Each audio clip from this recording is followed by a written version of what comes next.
দিল্লিতে বিস্ফোরণ। এর আগে পরশুরামের মতো 21বার ভারতকে সন্ত্রাসবাদ মুক্ত করেছেন মশা জুটি। অপারেশন সিঁদুর করে সন্ত্রাসের ছিদ্রা ভেঙে দিয়েছেন। ফাইটার প্লেনে বসে ফটোশ্যুট করেছেন।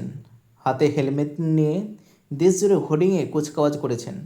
সঙ্গে ঢাকের বায়া গদি মিডিয়া লাহোর করাচি সব দখল করে ফেলেছে। স্বরাষ্ট্র দপ্তর কেন্দ্রের, দিল্লিতে ডবল ইঞ্জিন সরকার। দিল্লি পুলিশ কেন্দ্রের এত ঢাক পাঠানোর পর আবার বিস্ফোরণ, আবার মানুষের মৃত্যু। খোঁজ নিলে জানা যাবে নির্ঘাত এরও কোনো খবর ছিল না।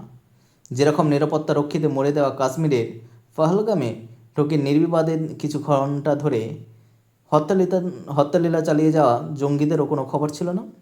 কেউ তাদের আটকায়নি এবং ড্যাং ড্যাং করে তারপর চলে যায়। আজ তো সিঁদুর ঘটে যাওয়ার পরে এখনও ধরা। খুব স্বাভাবিকভাবেই প্রশ্ন আসে, আগেও যা তুলেছি, এদের কি ইচ্ছে করে জিইয়ে রাখা হয় যাতে করে সময় সময় মানুষের রক্তের দামে বিষয়টা খুঁচিয়ে তোলা যায়? আর সিঁদুর টিঁদুর কি সবই জুমলা? এগুলো প্রশ্ন নিশ্চিন্ত করা জানার উপায় নেই, কিন্তু মর্মান্তিক মৃত্যুগুলো সত্য। আর যেটা নিয়ে কোনো সন্দেহ নেই সেটা হলো মশাই এবং ডবল ইঞ্জিনের ব্যর্থতা।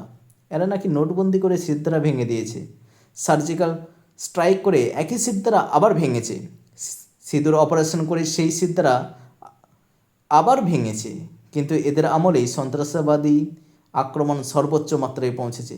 কার মদত সে পরের প্রশ্ন, কিন্তু এই ব্যর্থতা নিয়ে কোনো সন্দেহ নেই। এই অপদার্থ তার দায় নিয়ে মশা পদত্যাগ করুক, এর চেয়ে যথাযথ দাবি এই সময় আর কিছু হতে পারে না। ভারতবর্ষের যে কোনো রাজ্যেই ভোট আসলেই কি জঙ্গিদের উৎপাত শুরু হয়ে যায়, জঙ্গিদের দেখা মিলে? এটাও প্রশ্ন থাকছে।